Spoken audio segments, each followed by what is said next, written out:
ክቡር ዶክተር ቢኒያም በለጠን ተመልከቱት። እግዚአብሔር የፈጠረው ለዚህ ዓላማ ነው አይደል? አያስታውቅም? ኦኬ ዓላማው ምንድነው? እግዚአብሔር አዲስ አበባ ላይ ወድቀው ጎዳና ዳይፐር የለ የሚያጸዳቸው የለ አረጋውያን ናቸው። እላያቸው ላይ የሸኑ ሽንታቸው እያቃጠላቸው ረሃብ እያቃጠላቸው በአይምሮ ህመም በቃ ከቆሻሻ በታች ወድቀው እኛ የረሳናቸው ሰዎች ነበሩና እግዚአብሔር እነዚህን ሰዎች የሚያነሳልኝ ትውልድ ልፍጠር አለ። ፈጠረው። አቅሙን እሱ አዘጋጅቷል።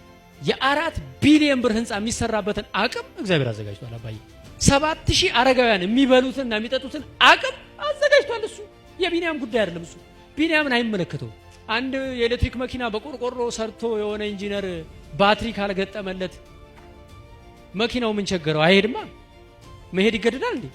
አይሄድም። አቅም ማስቀመጥ አለበት። እግዚአብሔርም ለቢኒያም አቅሙን እኛን አዘጋጅቷል፣ እናንተን አዘጋጅቷል። ገብቷችኋል?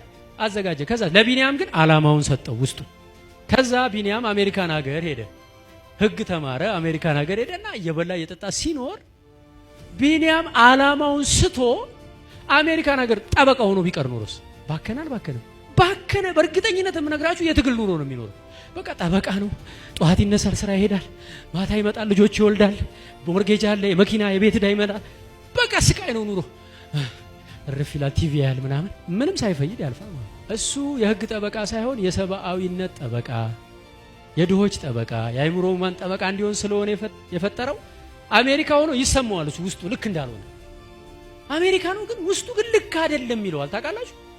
ይሄ ህይወት ልክ አይደለም፣ መብላት፣ መጠጣት፣ መኪና መንዳት ይሄ አይደለም ያንተ ይለዋል። ለካ ውስጡ አዳመጠው፣ ውስጡን ማለት ነው።